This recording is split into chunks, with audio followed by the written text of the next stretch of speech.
c'est la pratique sportive pour les personnes en situation de handicap mental et handicap psychique. On n'est pas de handicap ni moteur ni sensoriel, comme les handisports.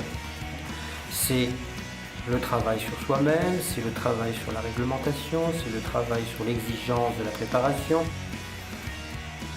Exercice d'une pleine citoyenneté, une reconnaissance de la qualité de ce public, de ces personnes, et un accompagnement sécurisant pour que tout se passe sans qu'il y ait de risque pour la personne. Mais surtout, une excellente réalisation de sa vie. D'une part, une adaptation, certes, mais aussi peut-être de révéler des aptitudes. Vous mettez donc les personnes en situation de handicap mental et psychique à une pratique sportive, vous découvrez qu'il a des aptitudes pour pouvoir faire comme ici l'escalade, ou faire du tennis, ou faire de la natation. Nous sommes allés aux Jeux paralympiques. À Londres, il y a même eu donc, le triomphe d'un champion du sport adapté, donc au tennis de table, avec une médaille donc, de bronze à Londres, ce qui prouve que ce public peut accéder au plus haut niveau, à l'excellence sportive. C'est la satisfaction de se surpasser, d'avoir une estime renforcée de soi-même. C'est l'occasion de rencontrer des clubs, d'autres personnes qui travaillent dans le milieu sportif. Le public du sport adapté se trouve souvent en médico-social, dans le milieu médico-social ou en milieu psychiatrique. Donc il est important de sécuriser sa pratique et de mettre en place donc, des accompagnements. C'est l'élément le plus important par rapport à ce public. À un niveau donc, d'exercice et de pratique sportive, on peut ne pas reconnaître le handicap. Parce que le travail sportif, le travail technique est tel qu'il y a une grande satisfaction, donc une excellence de la pratique. Et du coup, si on est à côté d'un public dit ordinaire, des fois on ne voit pas la différence.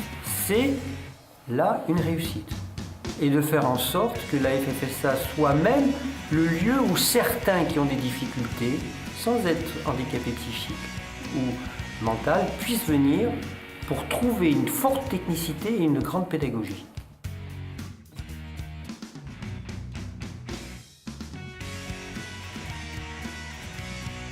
Ça fait 3 ans que je suis à la FFSA, je fais de l'escalade et puis de la pétanque. J'ai gagné la demi-finale de championnat de France et demain je suis en finale et on verra ce que ça donne en finale. Je suis super content. Il y a une bonne ambiance et il y a beaucoup de choix pour le sport.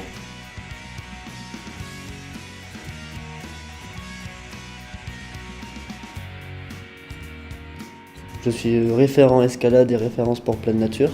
Donc ils sont juste là en loisir, ils viennent, s'ils grimpent pas tout en haut c'est pas grave, s'ils arrivent pas c'est pas grave, c'est l'intégration et du coup donc ils s'épanouissent mieux, ils peuvent échanger. Et du coup c'est bien pour eux parce qu'ils voient que finalement ils sont capables de faire des choses comme les autres et que voilà, donc ils sont valorisés, ils reprennent confiance en eux. Donc du coup la confiance c'est bien parce que physiquement du coup ils reprennent de la prestance et mentalement ça joue beaucoup sur le mental quand une personne a confiance en elle. J'en ai 2 qui sortent du lot, j'en ai 2 qui sont vraiment forts grimpeurs parce que d'une ils sont motivés, ils aiment l'escalade, ils ont envie de progresser. Donc là ils ont des capacités physiques et on peut arriver à faire une grosse performance. Le premier ça serait de faire en sorte que les grimpeurs puissent intégrer un club FFME pour grimper. Justement, donc, grâce à cette compétition, pour peut-être prouver, c'est pas parce qu'un jeune est en situation de handicap qu'il peut pas grimper avec un autre club, au contraire. Parce que des fois, il aura plus de capacité physique à progresser par rapport à un enfant du même âge.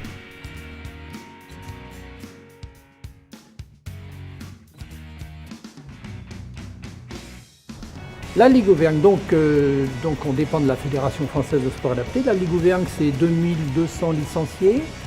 Au niveau régional, c'est une dizaine d'animateurs sportifs avec un cadre national. Il y a 5 cadres fédéraux et il doit y avoir 3 cadres animateurs dans les EHPAD ou dans les établissements.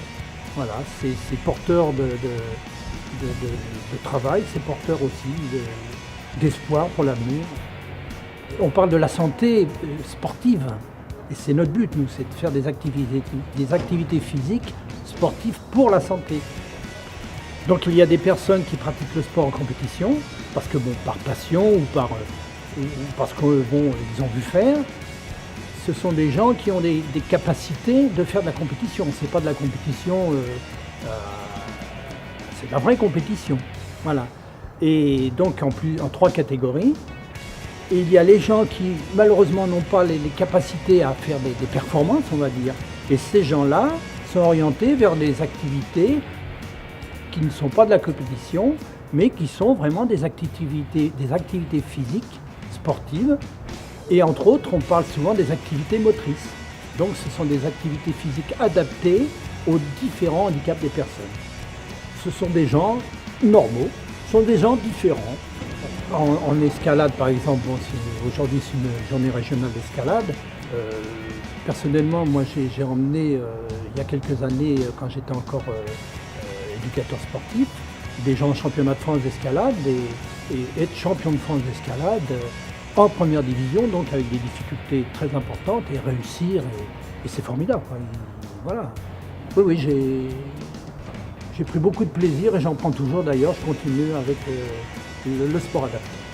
Parce que j'ai fait des choses formidables avec eux. J'ai découvert la haute montagne, on m'a emmené en 2007, on a fait une excursion au haut du Mont Blanc avec 9 personnes handicapées mentales.